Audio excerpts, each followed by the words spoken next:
Today we're doing some Dynasty rookie rankings and we're doing the running back position. Last time we ranked 5 running backs, we put them into tiers, and now we're adding a couple to the mix. No one chimed in the comments section, and I don't see anybody trending on Twitter, so we're going to add 2 random running backs to this week's list. So if there's anybody you want added or wondering why they're not added, that's why. It's all at random and we rank them as we go.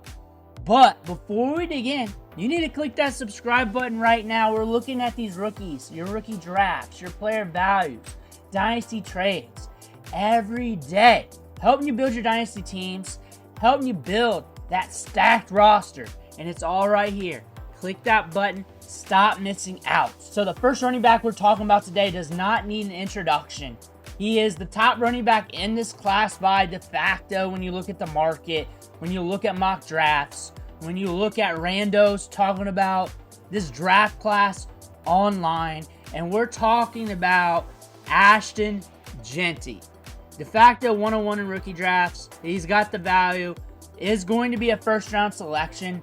It's almost impossible seeing him fall out of the first round. About 75% of mock drafts has him drafted in the first round, and usually within the top 15 in most of those mock drafts. When you're looking at the average mock drafts from the mock draft database, Ashton Jeanty is going to get the draft capital. We haven't seen a running back this pumped up by the market since Bijan Robinson. Last year's class was pretty dry at the running back position. We were really hoping for a guy with a torn ACL to turn things around. That didn't happen. So now we're going to have some FOMO at running back this year. We're looking at Ashton Jeanty. Good contact balance, good wiggle, good vision, and a guy that's nasty in the open field. Look at the yards after contact per attempt last year, 5.25. Elite, 151 missed tackles. He's compact and can handle a high workload. He's going to get a high workload because he's going to be drafted to a team that needs a running back, that's going to pay up for a running back, and he's going to get that opportunity to prove himself or fail.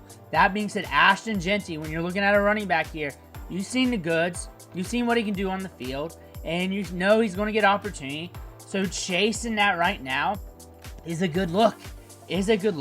So when I rank Ashton Jeanty, I just think about the market, and I think about what we've seen the last few years, and I think about how he's going to be valued in rookie drafts going forward, and I have to put him in S tier because he's going to get the draft capital. Usually when you get that high a draft capital, easy top 15-ish, top 20-ish in the NFL draft, it's going to happen. And when you look at fits, team needs, the odds of a team in that range drafting a running back, especially when the wells are drying up, around 20 plus or so in the picks of the draft at other positions like D-line, offensive tackle. That being said, the odds are highly likely you're seeing them in the first round, and we have not had a running back with that kind of draft prowess since Bijan Robinson, Jahmyr Gibbs, and he's going to push that territory when we look at draft capital. He is an S tier all alone. It's Ashton Jeanty. He's going to be there due to draft capital. There's running backs in this class that is up there or close, however you want to think about when it comes to talent, when it comes to opportunity, and maybe even fantasy production. But when you look at market sentiments, going into the draft, after the draft, Ashton Jeanty is going to hold that. He's going to hold his value for a little bit for you to be able to make a move. But we're making a move right now. We're moving on to our next running back here that we're going to rank, that we're going to tier off. We're really not ranking. Tiers are kind of like you can mess around with inside that tier. Kind of like if you're pulling up to the drive-thru and you do not know what beer you're going to buy. But you just look at the beers and you just casually pick it. You usually go Bud Light, but you know what? It's Wednesday and we're going Red Dog. That's what we're talking about, and we're looking at a dog today. At the second running back we're looking at here, Omarion Hampton. I'm high on Omarion Hampton. I like his size.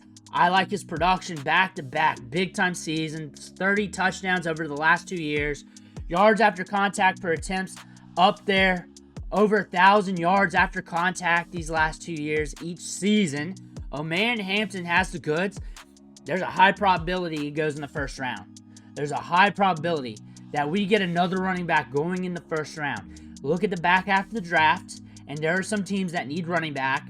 The wells at some of the other positions are drying up. Once you get 20 plus range of the picks of the draft, like I said earlier, but when that happens, with these teams that are deep into the playoffs, they're jacked at other positions, and they can take a luxury pick.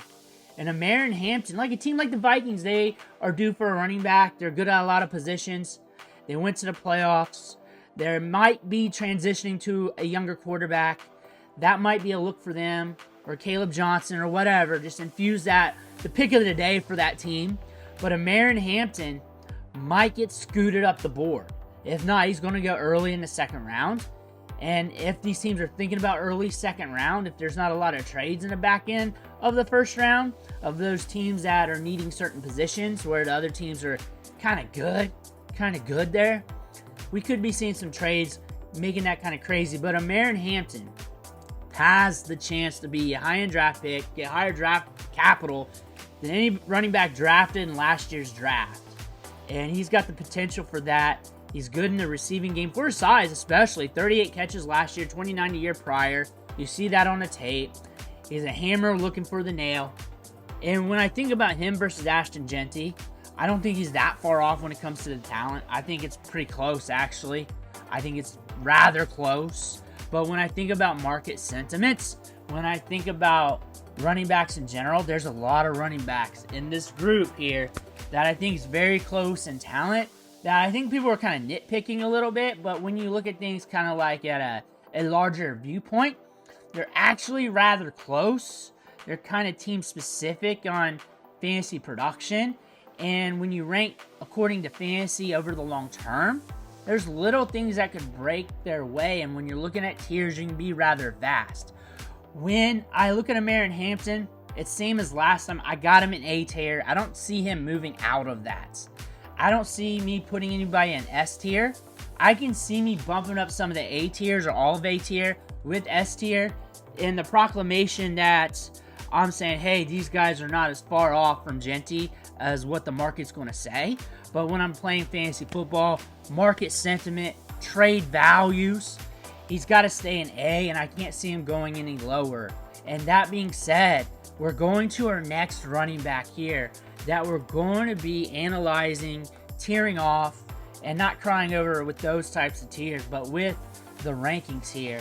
One of my favorite running backs, and he could be your RB2, RB3. It's mixed match with Omarion Hampton. It's Caleb Johnson. I am pushing him up that range. I think I got him like RB2. I've had him RB3. It doesn't really matter to me. I'm very waiting for the process. I got these two running backs very close with each other. I like Caleb Johnson a lot. I liked him coming out of high school. I liked him as a freshman. He was blown up as a freshman. 779 yards, 6 touchdowns. Put the stamp on things this year. 1,500 yards, 21 touchdowns, 22 catches. I've seen some people get down on him due to the receiving production. I think he's 4th in the team in targets. Like I said in the last video when we ranked off these running backs, low volume passing attack, and the target share was there. I will do a prospect review on him like the Ashton Jeanty video I did just yesterday. I will do one on him and all the other running backs, so we will have more advanced metrics baked in there. But he got over 1,000 yards after contact. We looked good as a freshman. High-end recruit coming out of high school. The tape looks good. We got power, pop. We got a little bit of speed there. We got good balance. We got everything. We know we can handle the rock. He's going to be a guy that's going to be a contender for a high workload. At the next level, Caleb Johnson is a running back to pay attention to, is a running back that could land in a spot considering he might go somewhere in the second round. That could be a juicy situation because we're seeing the tiers dry up in these mock drafts at certain position groups, which could allow some teams just jump up the board and take that luxury option at the running back spot. And that could be a Caleb Johnson or anybody else. When I rank him, I got to keep him at the same spot as last time. Tier A, him and Omarion Hampton. I like them both. I'm just watching where they're going to draft. I'm watching the combine, watching everything else. Like always, and I'm be back here filming it. But still, I like Caleb Johnson a lot. I've liked him longer than I liked Omarion Hampton. I can definitely say that. And you know I got my nose to the ground to the high school recruiting well because I like to start off low and work my way up. It's kind of like Russian nesting dolls. Like once you start learning the high school level, it kind of all just stacks up on top of each other, and it makes it easier to analyze these prospects coming out for the draft, at the NFL, in college, and all that stuff. Caleb Johnson has always been on the radar. We're moving on to the next pick, and he's been on my radar for a bit, but I have made some changes in the rankings and how I feel and everything else. A little bit different, so you got to pay attention. Quinshon Judkins. And Judkins looked good yesterday. National title game. We saw him crossing the goal line multiple times. He had that long run. Some people were complaining about his speed when he got caught from behind. But when I think about Quinshon Judkins, I'm seeing a guy that took over the SEC as a freshman, a guy that put back-to-back, technically back 3 times in a row, 1,000-yard seasons, even though he had a few extra games in there to the college football playoff.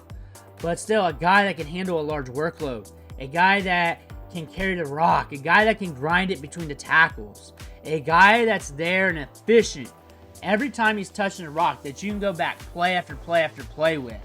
And when you look at the receiving production, it's there. It's okay. It's okay. He's going to get you some work in the passing game, but he's a player that's going to get high enough draft capital where his team's going to look at him and look at him being the next guy in this offense, and he's going to get the chance to prove himself in camp. He's going to get the chance to prove himself early. He might start off being a backup behind a good starter, as some of these teams might take some luxury options in the draft as we're looking at the player wells drying up a little bit. But Quinshon Judkins is a player that when you look at him, you watched his portfolio over time at the college level, over 3 yards after contact per attempt, all throughout his career. First year as a freshman in the SEC, 76 missed tackles, 42 carries, over 10 plus yards. Judkins is legit. Judkins was the RB1 in this class years before anybody was thinking about Omarion Hampton. Caleb Johnson was a thing back then. Caleb Johnson was kind of in there, but when we're looking at Quinshon Judkins, he had more yards after contact than Caleb Johnson did that whole freshman year. And we're looking at a running back here that's been stout. A running back here we've been paying attention to for the NFL draft for a long time. So it's really hard to look at a player that we've been watching and we've been paying attention to and really just simmer on them, cool off on them, just because he was sharing the backfield at Ohio State. And last time, about a week and a half ago, I got him ranked in Tier B. I'm making a change, and we're just going to make Tier A a little bit bigger. We're going to add some more players in that. Quinshon Judkins, come on down to Tier A.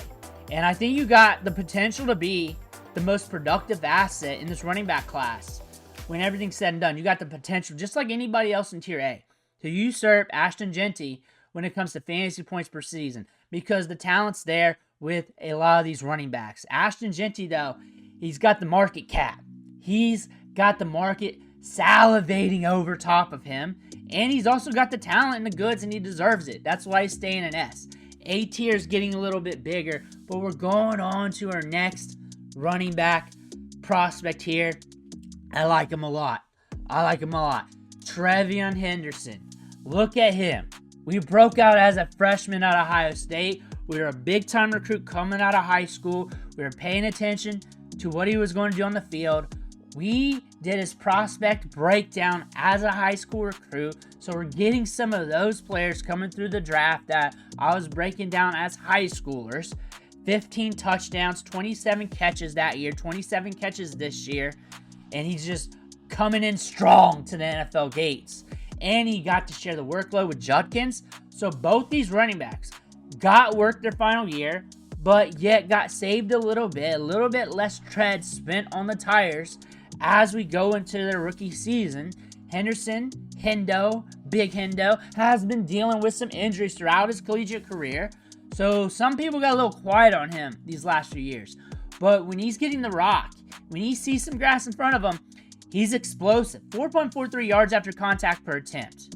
643 yards after contact this year. And with him sharing the rock, a lot of running backs who's getting full-time workloads as the mainstay in their backfield would love to have that. That's under 16 games, but still would love to have that and love to have that 4.43. And that's reminiscent to his 4.31 as a freshman when he was coming in with those Bambi legs, healthy. So we're looking at an explosive running back prospect who, if he lands in the right situation, could go to the moon. Who, if he's getting check downs, getting the ball in space, getting with a quarterback that checks it down on 20% of their pass attempts, kind of like a Baker Mayfield does. He's done that all course of his career. If he lands with a quarterback like that loves to check it down to the running back, to the moon. To the moon. If he gets that work in the passing game, he has the potential for that. We saw the explosiveness, and that could be the X factor for fantasy football.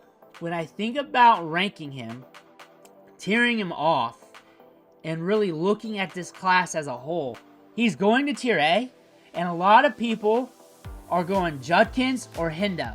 Judkins or Hendo. Judkins or Hendo. I like them both. They would both be RB1s in last year's class. I would easily have them ahead of Trey Benson. I'm not going to look at Brooks. ACL, Monday morning quarterback. We ain't playing those games. We're not. We're not a bunch of reindeers. We do not have the red nose right now. We're not playing those games with the ACL. I look at Benson. I look at Corum. I look at those top running backs as draft prospects, not what they did in the NFL. And yes, I would definitely have those 4 or 5 running backs ahead of those guys in the rankings going into the combine easy. Even after Benson running that 4.39 at the combine, I would definitely have that. Tier A. Tier A is getting loaded. And now we are looking at the new guys in the rankings. Like I said, no one chirped in the comments like, what about this guy? What about this player? And usually when I do a draft or something like that, or I review a mock draft, I get something like that. And usually a few of them. This one, radio silence. So I had to just close my eyes and pick at a rankings list because that's how I like to do it, because it causes me to go back and check that player out. It causes me to go back and look at those numbers. I don't have to act off memory because I know these players. Look at them from high school and stuff. It's almost like I'm just regurgitating the memories in my head. I don't want to do that. I want to go back and study. I want to make sure it's legit. And I want to go back to the narratives and everything else, anything I could find. And now we're looking at Dylan Sampson. And you're like, man, I wish this running back was talked about. That's why you need to talk in the comments more. 1,400 yards this year. Productive in the SEC 2023. Sharing the backfield. Productive. Over 3 yards after contact per attempt his whole season. And he was out during that game against Ohio State. He wasn't able to play. He was banged up. Now, Ohio State might not have been in the Natty if he was healthy. That's the type of player he is. He has demonstrated he can carry a heavy workload. The wear and tear outside of pre-existing conditions from the previous injury isn't too bad. 422 attempts, enough to get you a sample, but not too much where you're like, whoa. That's a lot of carries. It's good. It's right there, right in the middle point. You got 1 year big-time production. You may not like that, but we got 20 balls, 40 on his career. We got some work in the passing game. Played for a big-time program. 3.6 yards after contact per attempt this year for 70 missed tackles.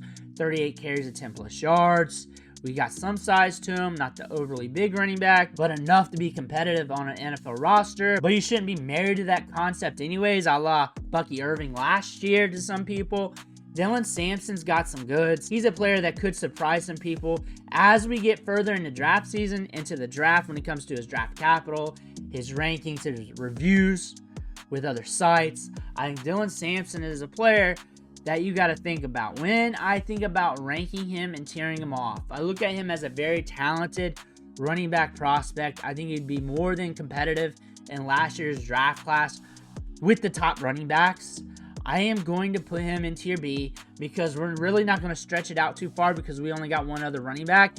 And as we add more running backs, we'll just stretch out the tiers more. I think you're starting to notice that. And if you watched the videos last year, as you should have, you would know that's how we did it with our process last year. And it's kind of fun that way as we throw in random running backs into the mix. Dylan Sampson, tier B, come on down. We got our next running back. Who do you think it is? Who do you want it to be? Type that in. But, again, at random, we are looking at Devin Neal. Devin Neal is a very interesting running back prospect. A very interesting one. Because it's not like he's highly coveted among the draft community. But when you really think about him as a Devy prospect, as a college prospect, he could have came out last year. but he came back for another season, 1,200 yards, 16 touchdowns. The thing about Devin Neal here is we got a good portfolio of production here, productive early in his career at Kansas. We stayed at Kansas. We stayed there the whole time. He could have transferred to anywhere in the country. He's that type of talent. We got a good build there. We got good vision. We have a proven balance of workload, productivity, and consistency from this running back.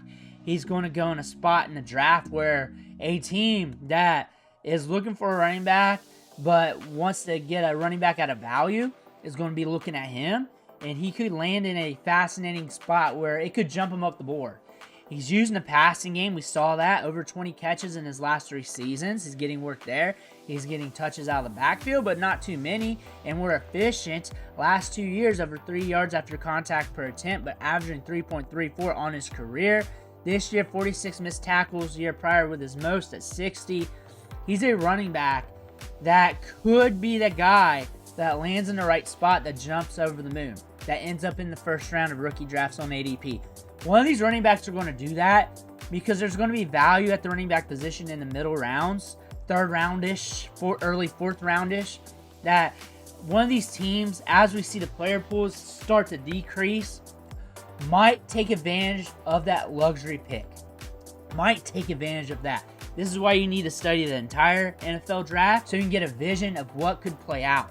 When I look at Devin Neal, I already gave you the clue of where he's going to be placed at today. He is going to be in Tier B as of January 21st. We're almost into February, and he's going to be in there, and we're going to move some running backs around. We're going to look at this class pretty deep. When I look at him compared to last year's class, he's up there with like a Quorum. He's up there with a Trey Benson type deal. He's up there with those guys. This is a running back class that is vastly talented. When I throw in the player value and market sentiment, I think he's below them. That being said, that's confusing. That is very confusing.